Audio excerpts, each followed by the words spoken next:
এই মুহূর্তে সবচেয়ে বেশি সংক্রমণ সেটা হচ্ছে আমাদের সোশ্যাল মিডিয়ায় নিজেকে কিভাবে প্রেজেন্ট করবে, এটা কতটা মানে অ্যাপ্লিকেবল বর্তমানে? তুমি বলবে না আমি বলবো?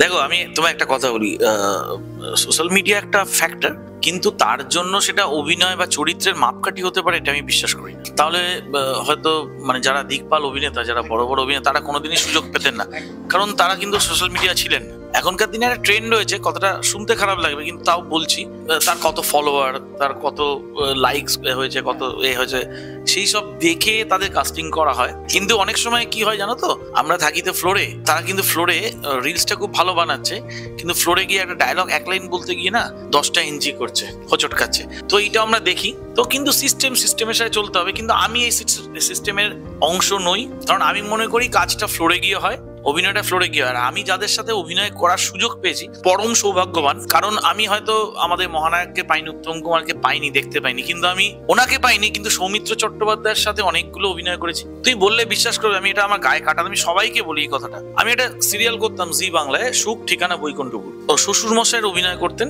সৌমিত্র চট্টোপাধ্যায়। একটি শর্ট চলছে ওনার আমার, তো আগে না মানে শর্ট হয়ে গেলে মনিটরে দেখতাম শর্টটা ওকে হয়েছে কিনা। তো দেখছি, হঠাৎ করে উনি আমায় বললেন, অর্ণব আমার জায়গাটা ঠিক আছে তো? আমি না ওই গায়ে কাটা দিচ্ছি, বিশ্বাস করো, আমি মানে কিছুক্ষণ কিছু বলতে পারিনি। আমি বলছি, আপনি কি বলছেন? বলছেন না মানে আমি ঠিক করেছি তো।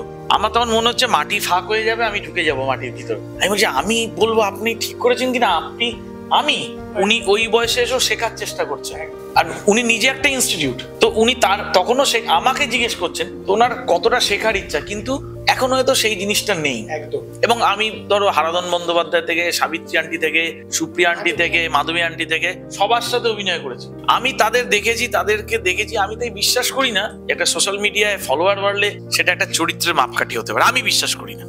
একটা বিষয় আছে যে মানে তুমি সিস্টেমের বাইরেও চলতে পারবে না, এটাই সিস্টেম হয়ে দাঁড়িয়েছে যে যার যত বেশি ফলোয়ার্স, যার যত বেশি ইনস্টা রিচ আছে, তাদেরকে কাস্ট করা হচ্ছে ইদানিং। এখন কেউ না কোয়ালিটিতে বিশ্বাসী নয়, এখন কোয়ান্টিটিতে বিশ্বাসী হয়ে গেছে। তো এই জিনিসটা আমাদের প্রফেশনের জন্য কিন্তু ক্ষতিকর আমি বলবো। আমি যে রিলস করি না তা কিন্তু নয়, আমিও কিন্তু রিলস করি। যখন আমার ফাঁকা সময় পাই তখন কিন্তু আমি রিলসও বানাই। সময়ের সাথে তোমাকে চলতে হবে, সময়ের সাথে সাথে তোমাকে মানিয়ে নিতেই হবে, কিচ্ছু করার নেই।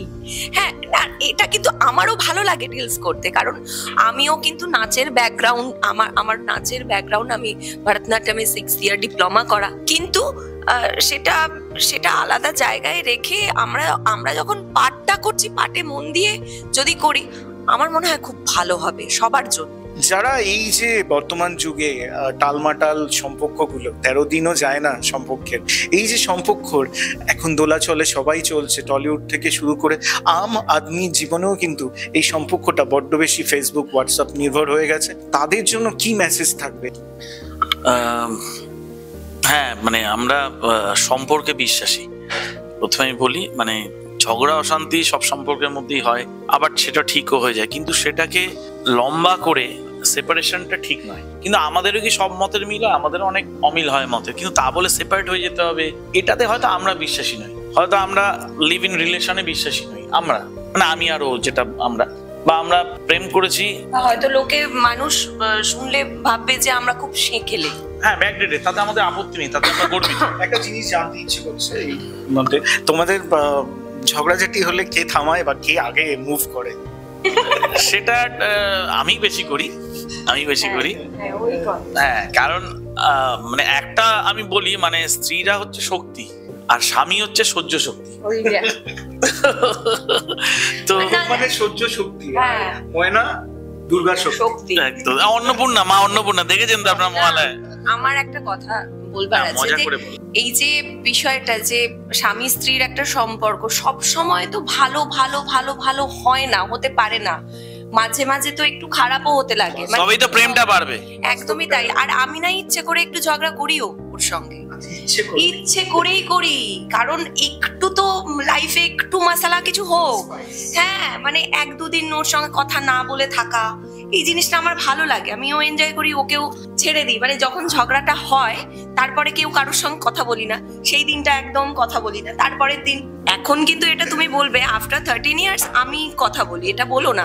আগে এটা করতাম যে ও আগে কথা বলবে তারপরে আমি কথা বলবো, এটা এখন আর হয় না, আমিই কথা বলি। কি গো, কালকেই হয়েছে এই ব্যাপারটা, কালকেই হয়েছে। কি বলতো, আমাদের বিয়ের আগে একরকম ছিল, রিলেশনের সময় একরকম ছিল, আর এখন তখন তো এখন সবটাই না আমাদের ছেলে কেন্দ্রিক। মানে আমরা ওকে ছাড়া কিছু ভাবতে পারি না, আমরা কোথাও বেরোলে ওকে ছাড়া বেরোই না।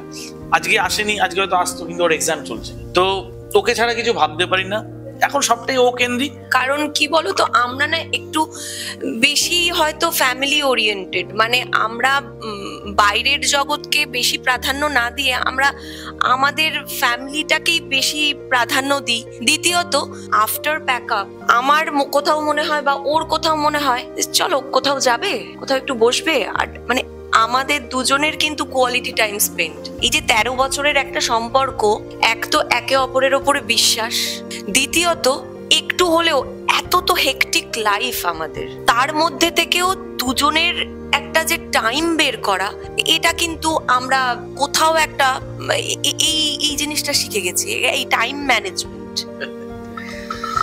এটা আমাদের গল্প, সত্যি এটা আমাদেরই গল্প, একদম নিজের তৈরি করা জীবনযাত্রা, যেখানে পরিবার সবার আগে এবং পরিবারকে নিয়েই এগোনো।